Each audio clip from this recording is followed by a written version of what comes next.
This is an example of a house from the Elizabethan period in 1600s.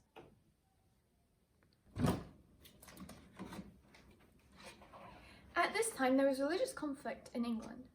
Houses made secret rooms and doorways to hide the priests from the enemies. These secret escapes were called priest holes. I've made many priest holes in this house. The bookshelf, the staircase, the boulder, like Indiana Jones, the trapped doormat, a cupboard hiding secret doorways, a hidden door, the secret trapdoor, the revolving fireplace,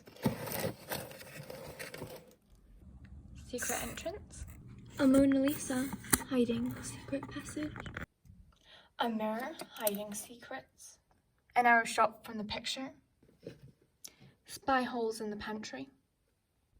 There are 4 secret rooms and 1 secret passage. A secret passage leading from the Mona Lisa all the way to the cupboard.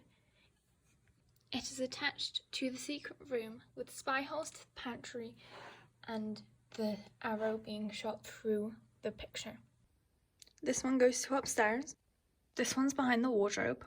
There's another secret room behind the revolving fireplace and the secret door in the billiard room. For structure, as there are no walls, we had to put poles going all the way down.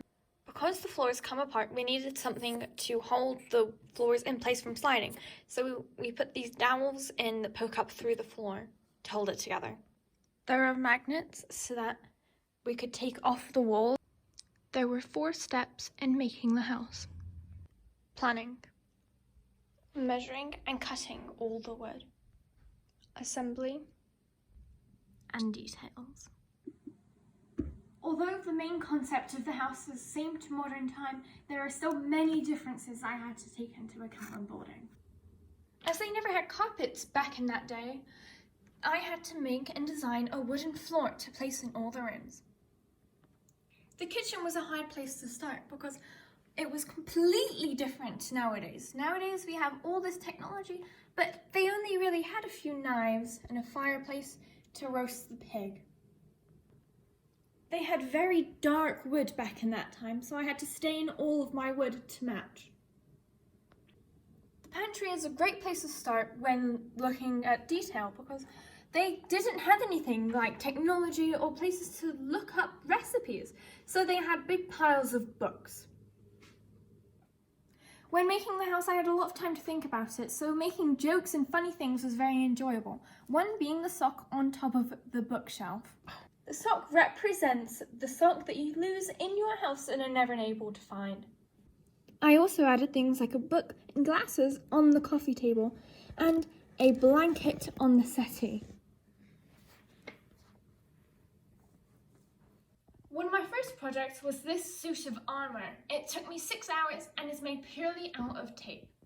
Even though candles and lighting didn't work, I still had to think about it. So I placed candles in mostly all of the rooms. I have laid out a pool game onto the pool table to make it look like people are playing a game. I've placed boxes and cans into the secret rooms so that they have food while they're staying locked up. I've laid out clutter onto the tables to make it look like people are actually using it. I also had to learn how to use a laser printer. It was a gift for my birthday and I used it to improve the house. I have used it just on door handles and candle holders. As personality, I have made 2 rooms, one clean and one messy, but the majority of us is going to have this room. Overall, it's been a great learning experience and it's filled my time nicely on the weekends. I can't do this. Nope, the whole thing's coming off. I don't know what to say. Well, you can't see it. Recipe books is one of my major things because, well, they needed recipe books. Nope.